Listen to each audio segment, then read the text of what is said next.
had a pot of neck bones on the stove yesterday, $3.40. Fed me for 2 days. My granddaughter walked in and looked at that pot like I was boiling shoes. Baby, she has never seen half the dishes on this list. Number 22 on this list is something my mama made when the pantry was bare and the check was still 3 days out, and I watched grown men go back for thirds. Number 11 is a dish so plain it embarrasses people to talk about, but it kept families together through winters that would break your heart. Here are 30 soul food dishes under $5 that we have forgotten. Number 30, tomato gravy over rice. You take bacon grease, a spoonful of flour, and a can of tomatoes. That is the whole recipe. My mama poured this over white rice when there was nothing else in the house, and it tasted like she had been cooking all afternoon. The acid in the tomatoes cuts through that pork fat and makes it bright, and the flour gives it body so it coats the rice instead of running off. You could feed 4 people on this for about $1. Most folks under 40 have never heard of it. Number 29, crackling bread. Real crackling bread is not cornbread with pork rinds crumbled in. You take the cracklings straight from rendering lard while they are still warm and soft, and you fold them into the cornmeal batter. When it bakes, those cracklings melt a second time inside the bread and leave little pockets of fat all through it. The bread stays moist for days. You cannot buy this. The store-bought pork rinds are too dry and too salty, and they turn to dust in the oven. You need the real thing, and most people stopped rendering their own lard 2 generations ago. Number 28, pot liquor and cornbread. When you cook a mess of greens down with smoked meat, that liquid left in the bottom of the pot is pot liquor. My mama saved every drop. She would pour it in a bowl and crumble cornbread straight into it and eat it with a spoon like soup. That broth has all the minerals that cooked out of the greens, plus the salt and smoke from the meat. It was a meal by itself, and it did not cost a single extra cent because you were going to throw it away. Number 27, salmon croquettes. A can of salmon, an egg, some cracker crumbs, and an onion. You mash it all together and fry the patties in a skillet. Every Friday night in the Delta, that is what was on the table. The canned salmon cost less than $1, and you could stretch 1 can into 6 or 7 patties if you used enough cracker. My mama served them with white rice and hot sauce, and that was Friday supper from the time I was small until I left that house. Number 26, fried bologna. You take a thick slice of bologna, score the edges so it lays flat, and fry it in a hot skillet until the edges curl up brown and crispy. The scoring is the part. If you do not cut those little slits around the outside, the whole thing buckles up into a dome and the middle never touches the pan. You put that on white bread with mustard and a slice of onion if you had one, and that was lunch. My mama could stretch 1 ring of bologna across 3 or 4 sandwiches if she sliced it right. Nobody buys bologna like that anymore, but when I smell it frying, it takes me right back to that kitchen counter. Number 25, bread pudding from stale bread. You did not throw bread away. When it went hard, you tore it up into a baking dish, poured a custard of eggs and milk and sugar over it, maybe a little vanilla if you had it, and baked it until the top went golden and the inside turned soft as cake. The stale bread soaks up that custard better than fresh ever could. That is the whole secret. Fresh bread falls apart. Stale bread holds on. My mama made this every time we had bread that sat too long, which was most weeks, and she would pour canned milk over the top when it came out of the oven. It was dessert, and it was nothing wasted. Number 24, hog maws. That is the stomach lining of a pig, and I know that sounds like something nobody would eat on purpose.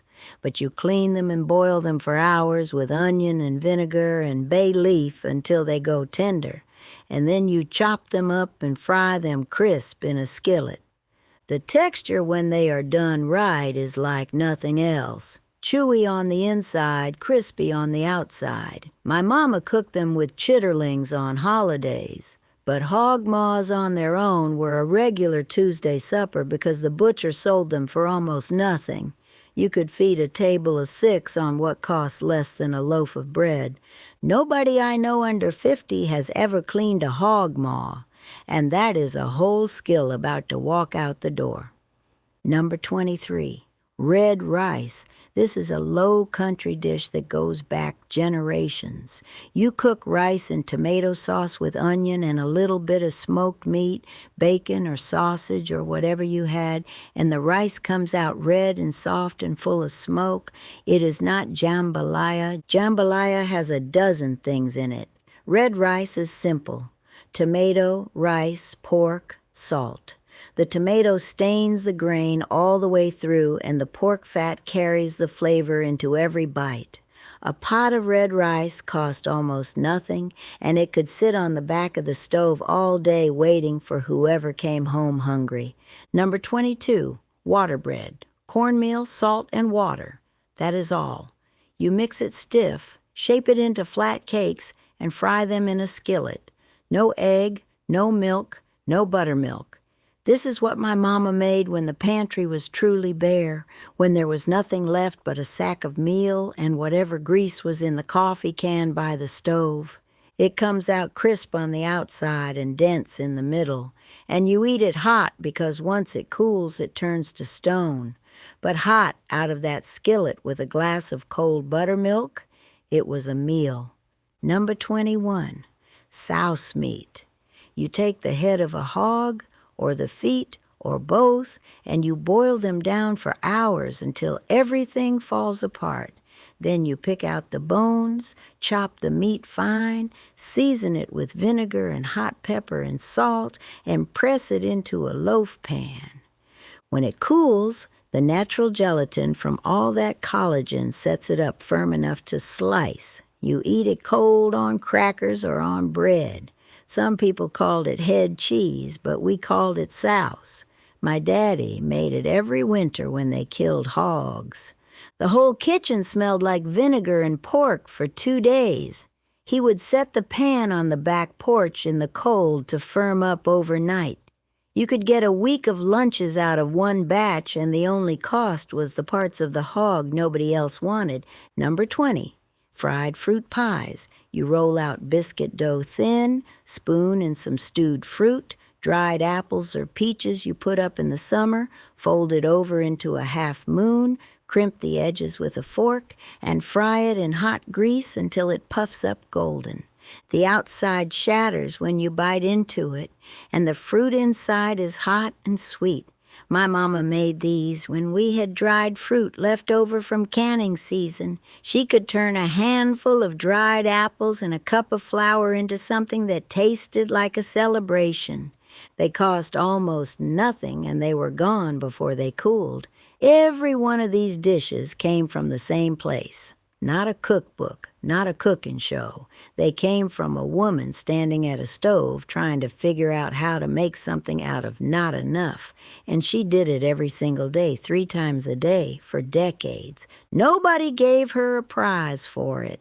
Nobody wrote it down. She just fed her people and went to bed and got up and did it again. That kind of knowing does not live in a recipe. It lives in your hands. And when the woman who had it dies, it goes with her unless somebody was watching. Number 19, buttermilk pie. This is a custard pie made from things every kitchen already had. Buttermilk, eggs, sugar, butter, a little flour, and a splash of vanilla. You pour it into a pie crust and bake it low and slow until the top sets golden and the center barely wobbles. It tastes like sweet cream with a tang underneath. somewhere between a chess pie and a cheesecake, but simpler than either one. My mama made this when there was no fruit in the house for a cobbler.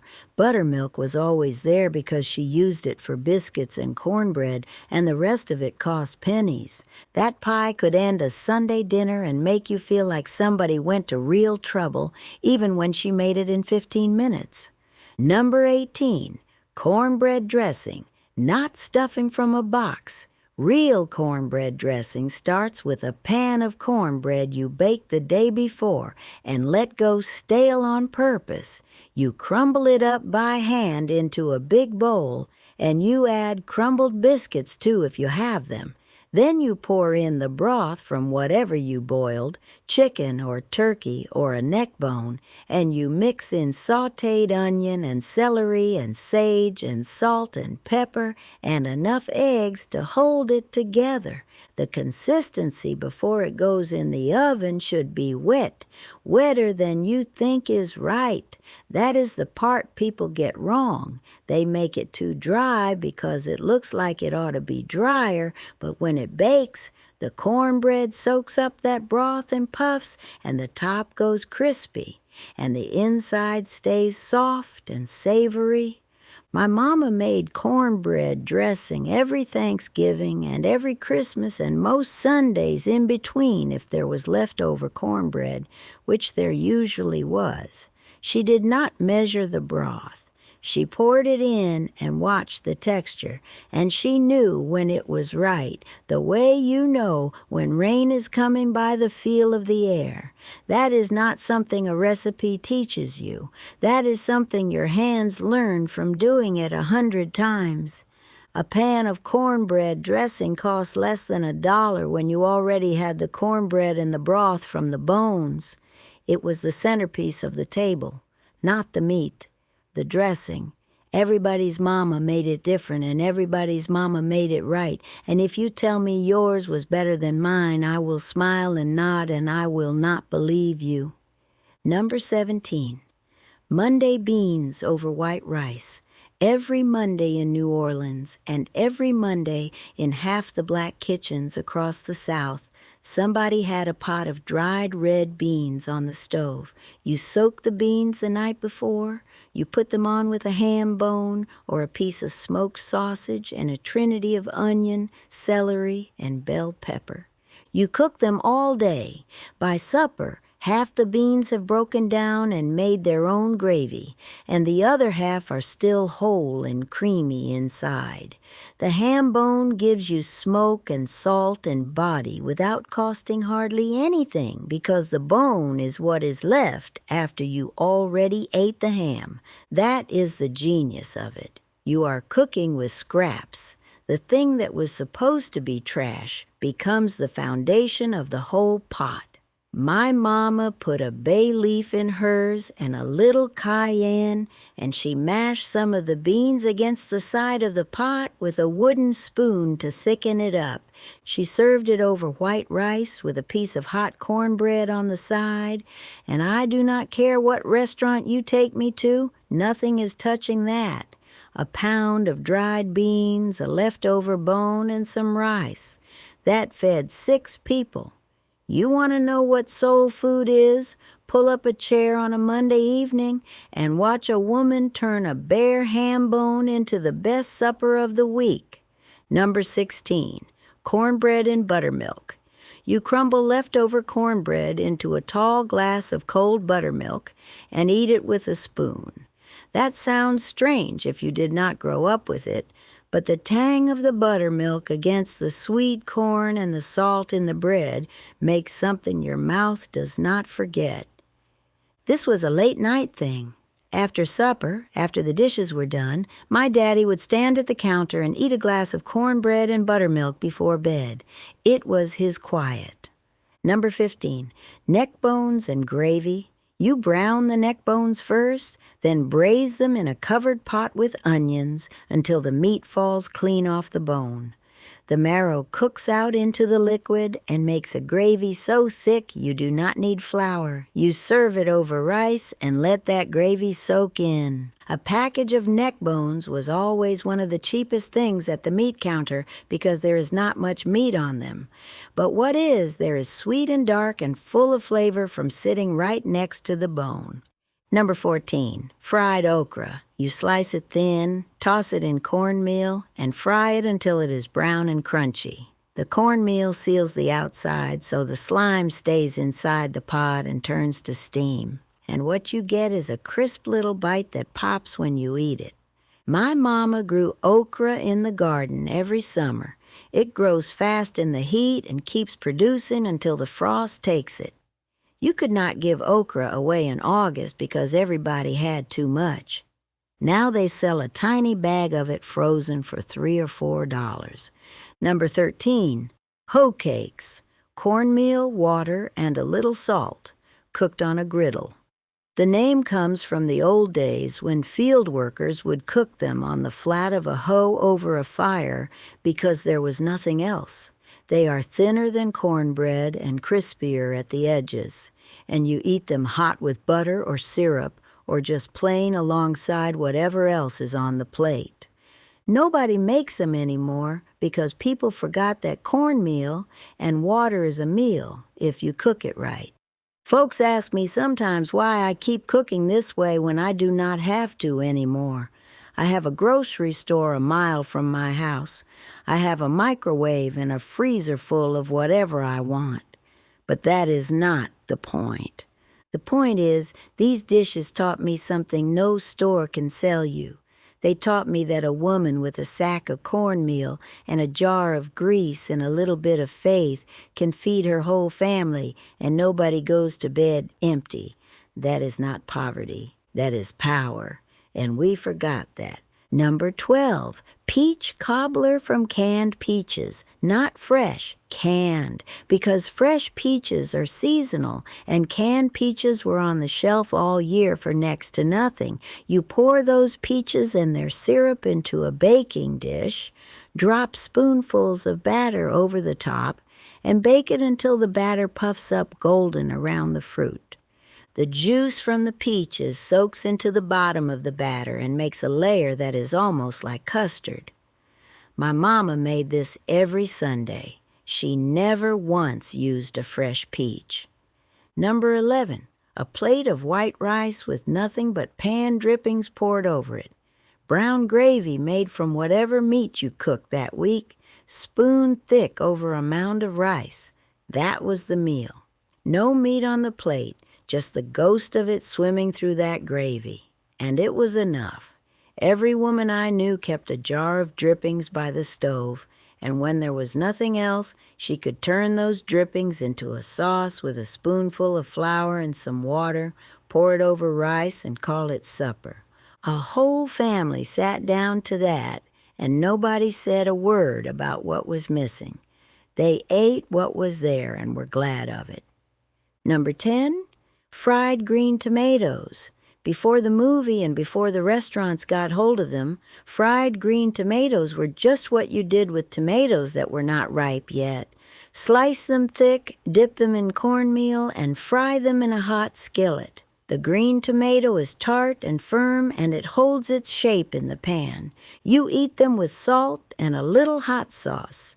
My mama fried them at the end of the season when she knew the last tomatoes on the vine were never going to ripen before the cold came.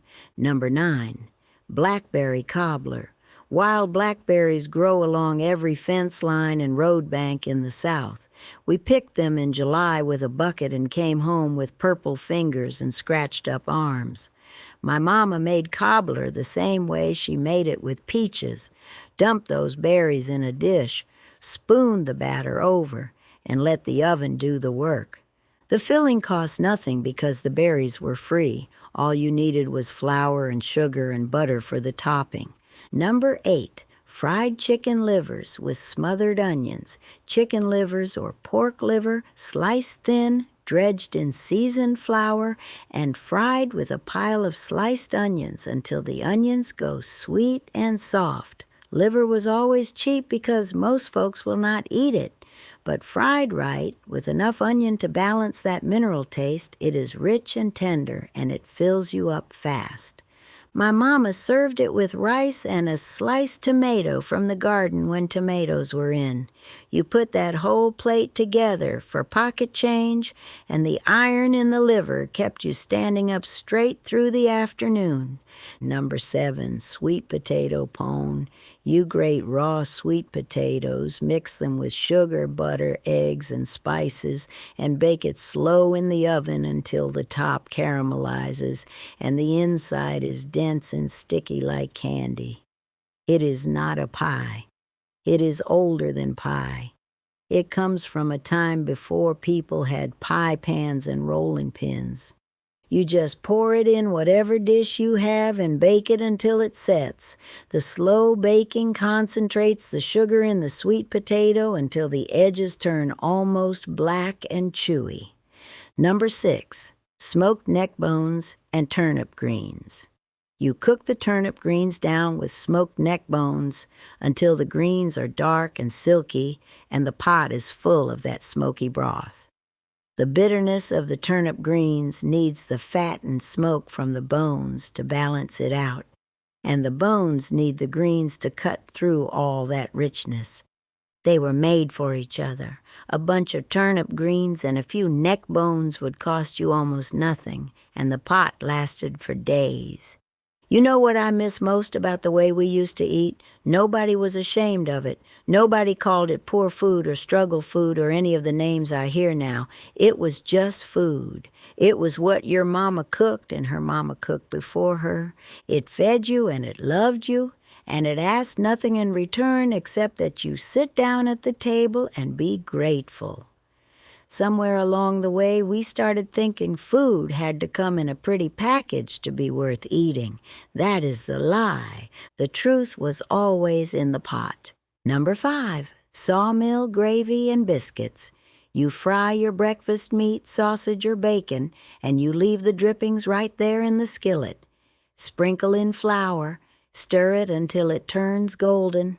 Then pour in milk and keep stirring until it thickens up into a gravy that coats the back of the spoon. You ladle that over a split biscuit, and that is breakfast. They called it sawmill gravy because the lumber camps served it every morning to men who needed to work 12 hours on a full stomach. The flour and the milk and the pork fat together made a gravy that would hold you until supper.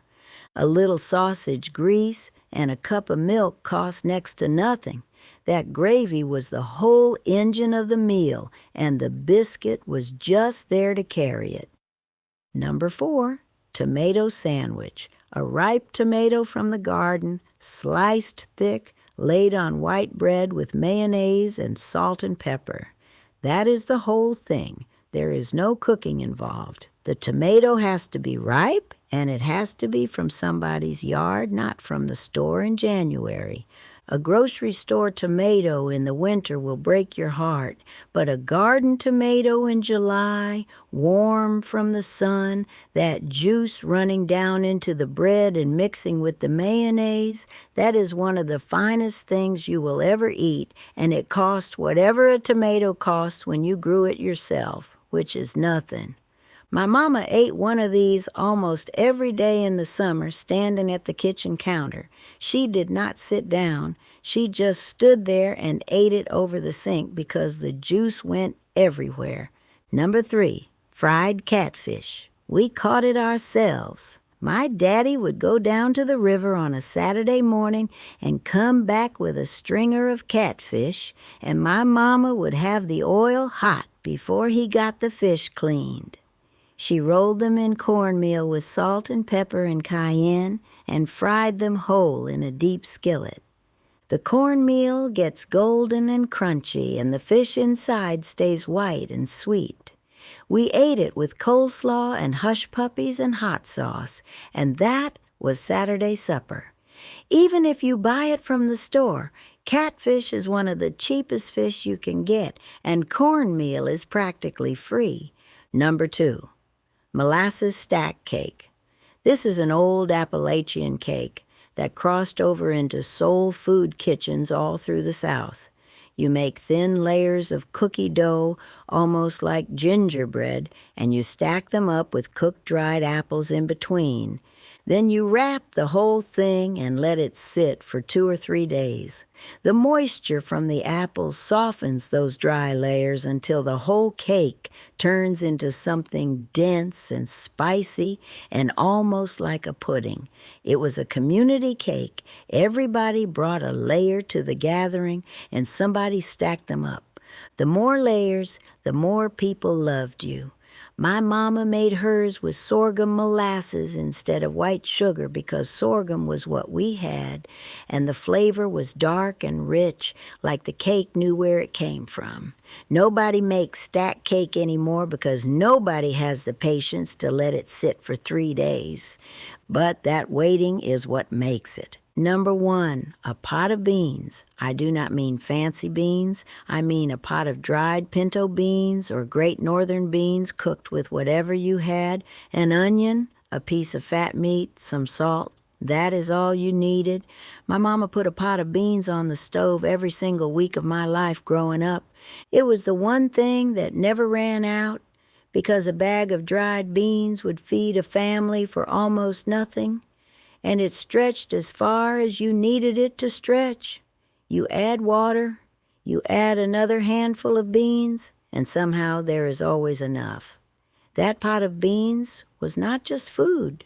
It was a promise that no matter how little we had, nobody in this house was going to bed hungry tonight. And every woman I knew made that same promise, standing over that same pot in kitchens all across the Delta and all across the South. We have forgotten these dishes. We have forgotten how much they cost and how far they went and how they tasted when a woman who loved you put them on the table. But the recipes are not gone. They are right here.